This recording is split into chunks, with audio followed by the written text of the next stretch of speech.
ನಮ್ಮಲ್ಲಿ ಹಸಿರು ತೆಂಗಿನ ಗರಿಗಳನ್ನ ಶುಭ ಸಂದರ್ಭಗಳಲ್ಲಿ ಮದುವೆ ಮಂಟಪವಾಗಿ ಬಳಸೋದು ಸಾಮಾನ್ಯ. ಇದೇ ಹಸಿರು ಎಲೆಯ ತೆಂಗಿನ ಗರಿಗಳ ಜೋಡಣೆಯ ಜಾನೂರ್ ಕಲಾಕೃತಿಗಳನ್ನ ಮಾಡಿ ಮನೆಯ ಒಳಾಂಗಣ ಅಲಂಕಾರಕ್ಕೆ ಹಾಗೂ ಸಮಾರಂಭಗಳಲ್ಲಿ ದೀಪ ಹಚ್ಚುವ ಕಾರ್ಯಕ್ರಮದಲ್ಲಿ ಶೋ ಪೀಸ್ನಂತೆ ಬಳಸಲಾಗ್ತಾ ಇದೆ. ಹಾಗಾದ್ರೆ ಇದೇ ಜಾನೂರ್ ಆರ್ಟ್ನಲ್ಲಿ ಗುಮ್ಮಟ ಆಕಾರದ ಅಲಂಕಾರ ವಸ್ತುವನ್ನ ಹೇಗೆ ರೆಡಿ ಮಾಡಬಹುದು ಅನ್ನೋದನ್ನ ನೀವೇ ನೋಡಿ. ನಮಸ್ಕಾರ ಸಿರಿ ವೀಕ್ಷಕರೇ, ನಾನಿವತ್ತು ನಿಮಗೆ ಜಾನೂರ್ ಆರ್ಟಲ್ಲಿ ಒಂದು ಶೋ ಪೀಸ್ ಮಾಡೋದನ್ನ ಹೇಳ್ಕೊಡ್ತೀನಿ. ಜಾನೂರ್ ಅಂತಂದರೆ ಇಂಡೋನೇಷಿಯನ್ ಭಾಷೆಯಲ್ಲಿ ತೆಂಗಿನ ಗರಿ ಅಂತ ಅರ್ಥ. ಅದರಲ್ಲಿ ನಾವೀಗ ಒಂದು ಒಳ್ಳೆ ಶೋ ಪೀಸ್ ಮಾಡೋದನ್ನ ನಿಮಗೆ ತೋರಿಸ್ಕೊಡ್ತಾ ಇದ್ದೀನಿ. ಜಾನೂರ್ ಆರ್ಟ್ ಮಾಡಲು ಬೇಕಾಗುವಂತಹ ಸಾಮಗ್ರಿಗಳು: ಎಳೆಯ ತೆಂಗಿನ ಗರಿ, ಸ್ಟೇಪ್ಲರ್, ಗುಂಡ್ಪಿನ್, ಕೀವರ್, ಬಾಳೆದಿಂಡು ಮತ್ತು ಕತ್ತರಿ. ಈಗ ಬೇಸ್ ಮಾಡುವುದು ಹೇಗೆ ಅಂತ ನಾನು ತೋರಿಸ್ಕೊಡ್ತೀನಿ. ತೆಂಗಿನ ಗರಿ ತಗೊಂಡು ಹೀಗೆ ಕೆಳಗಡೆ ಭಾಗ 1/4 ಇಂಚ್ ಬಿಟ್ಟು ಗರಿಯನ್ನು ತೆಗಿರಿ. ಕ್ರಾಸ್ ಆಗಿ ಕಡ್ಡಿಯನ್ನು ಕಟ್ ಮಾಡಿ, ಮತ್ತು ಒಂದು 5-6 ಇಂಚು ಉದ್ದ ತಗೊಂಡು ಹೀಗೆ ಗರಿ ಕಟ್ ಮಾಡಿಕೊಂಡು ಸ್ವಲ್ಪ ಹೀಗೆ ಕ್ರಾಸ್ ಆಗಿ ಮಾಡಿ, ಮತ್ತೆ ಹೀಗೆ ಸ್ಟ್ರೇಟಾಗಿ ಹೀಗೆ ಕಟ್ ಮಾಡಿ. ಈಗ ಎಲ್ಲ ಗರಿಗಳನ್ನು ನೀವು ಹೀಗೆ ಇದೇ ಅಳತೆಗೆ ಕಟ್ ಮಾಡ್ಕೊಳ್ಬೇಕಾಗುತ್ತೆ. ಈಗ 5 ಇಂಚ್ ಪೀಸ್ ತೊಗೊಂಡಿದ್ದೀನಲ್ಲ, ಕೆಳಗಡೆ ಕ್ರಾಸಾಗಿ ಕಟ್ ಮಾಡ್ಕೊಂಡಿದ್ದೀನಿ, ಮೇಲೆ ಈ ರೀತಿ ಡಿಸೈನಾಗಿ ಕಟ್ ಮಾಡ್ಕೊಂಡಿದ್ದೀನಿ. ಈಗ ಬೇಸ್ ಮಾಡೋಕ್ಕೆ 20-25 ಪೀಸ್ಗಳು ಬೇಕಾಗುತ್ತೆ. ನಾನು ಇದನ್ನು ಈಗಾಗಲೇ ರೆಡಿ ಮಾಡಿ ಇಟ್ಕೊಂಡಿದ್ದೀನಿ. ಈಗ ನಾವು ಈ ರೆಡಿ ಮಾಡ್ಕೊಂಡಿರೋ ಪೀಸ್ಗಳನ್ನ ಇದಕ್ಕೆ ಚುಚ್ಚಬೇಕಂದ್ರೆ ಬೇಸಿಂದ 2-2.5 ಇಂಚು ಜಾಗ ಬಿಟ್ಟು ಈ ರೀತಿ ಸರ್ಕಲ್ ಮಾಡ್ಕೋಬೇಕು. ಸರ್ಕಲ್ ಮಾಡ್ಕೊಳ್ಳೋದು ಹೇಗೆ ಅಂತ ನಾನು ನಿಮ್ಗೆ ತೋರಿಸ್ಕೊಡ್ತೀನಿ. ಒಂದು ತೆಂಗಿನ ಗರಿ ತೊಗೊಂಡು ಹೀಗೆ ರೌಂಡಾಗಿ ಇಟ್ಕೊಳ್ಳಿ. ಹೀಗೆ ಗೆರೆ ಎಳ್ಕೊಳ್ಳಿ. ಮಾರ್ಕ್ ಮಾಡ್ಕೊಂಡ್ಮೇಲೆ ಗರಿ ಚುಚ್ಚೋದು ಹೇಗೆ ಅಂತ ನಾನು ನಿಮಗೆ ತೋರಿಸ್ಕೊಡ್ತೀನಿ.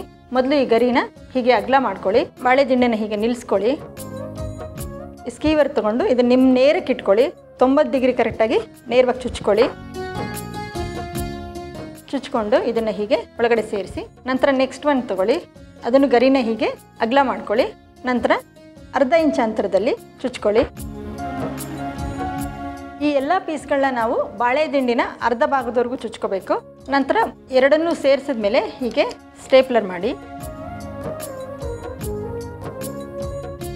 ಪ್ರತಿಯೊಂದು ಪೀಸನ್ನು ನಾವು ಚುಚ್ಚಿದ ಮೇಲೆ ಹೀಗೆ ಮೇಲೆ ಕೆಳಗಡೆ ಎರಡೂ ಕಡೆ ಸ್ಟೇಪ್ಲರ್ ಮಾಡಬೇಕು. ಮತ್ತೆ 1/2 ಇಂಚು ಬಿಟ್ಟು ಚುಚ್ಕೊಳ್ಳಿ.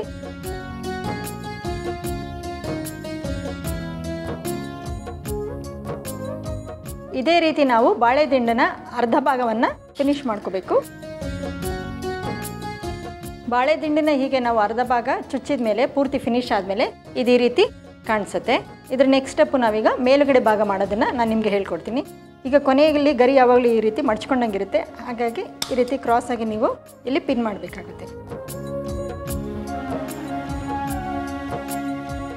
ಫಸ್ಟ್ ಸ್ಟೆಪ್ ಆದಮೇಲೆ ನೆಕ್ಸ್ಟ್ ಸ್ಟೆಪ್ಗೆ ಗರಿ ಹೇಗೆ ಕಟ್ ಮಾಡಬೇಕು ಅಂತ ನಾನು ತೋರಿಸ್ಕೊಡ್ತೀನಿ. ಹೀಗೆ ಕ್ರಾಸಾಗಿ ಕಟ್ ಮಾಡಿ 1/4 ಇಂಚ್ ಕೆಳಗಡೆ ಕಡ್ಡಿ ಬಿಡಿ. ಮತ್ತು ಇದು ಇಷ್ಟುದ್ದ ಇಟ್ಕೊಂಡು ಮತ್ತೆ ಹೀಗೆ ಕಟ್ ಮಾಡಿ. ಇಲ್ಲೂ ಒಂಚೂರು ಕಡ್ಡಿ ಬಿಡಬೇಕಾಗುತ್ತೆ ನೀವು.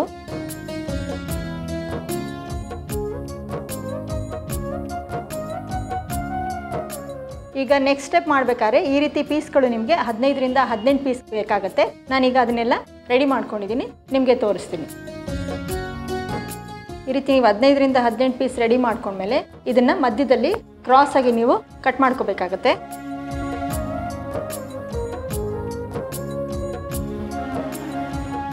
ಹೀಗೆ ಕ್ರಾಸಾಗಿ ಕಟ್ ಮಾಡ್ಕೊಳ್ಳಿ. ಪ್ರತಿಯೊಂದು ಮೊದಲಿನ ಅಳತೆ ಏನು ತೊಗೊಂಡಿರ್ತೀರೋ ಅದೇ ಅಳತೆಗೆ ನೀವು ಕಟ್ ಮಾಡಬೇಕಾಗತ್ತೆ. ಈಗ ನಾನು ಎಲ್ಲ ಕಟ್ ಮಾಡಿ ರೆಡಿ ಮಾಡಿ ಇಟ್ಕೊಂಡಿದ್ದೀನಿ. ಈಗ ಮೊದಲನೇ ಗರಿ ತೊಗೊಳ್ಳಿ, ಹೀಗೆ ಅಗಲ ಮಾಡ್ಕೊಳ್ಳಿ.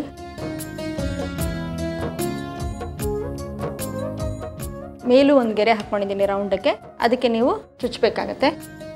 ಮತ್ತು ಎರಡನೇ ಗರಿ ತೊಗೊಳ್ಳಿ. ಈಗ ತೊಗೊಂಡಿರುವಂತಹ 15-18 ಪೀಸ್ಗಳನ್ನ ಅರೇಂಜ್ ಮಾಡೋದು ಹೇಗೆ ಅಂತ ನಾನು ನಿಮಗೆ ತೋರಿಸ್ಕೊಡ್ತೀನಿ. ಇದನ್ನು ಹೀಗೆ ಮಾಡಿ ಓವರ್ಲ್ಯಾಪ್ ಹಾಕಬೇಕಿದ್ದು. ಇದನ್ನು ಇದರಲ್ಲಿ ಚುಚ್ಚಿ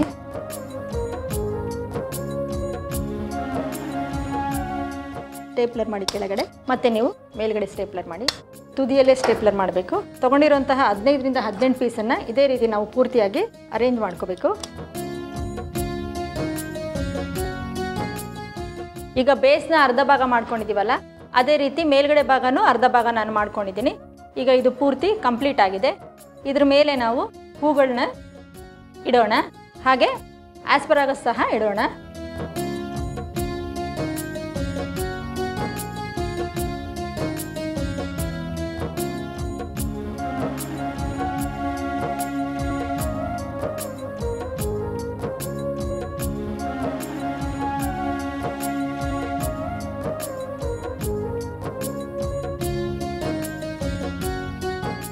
ನೋಡಿ, ಇದು ರೆಡಿ ಆದಮೇಲೆ ಎಷ್ಟು ಸುಂದರವಾಗಿ ಕಾಣಿಸ್ತಾ ಇದೆ.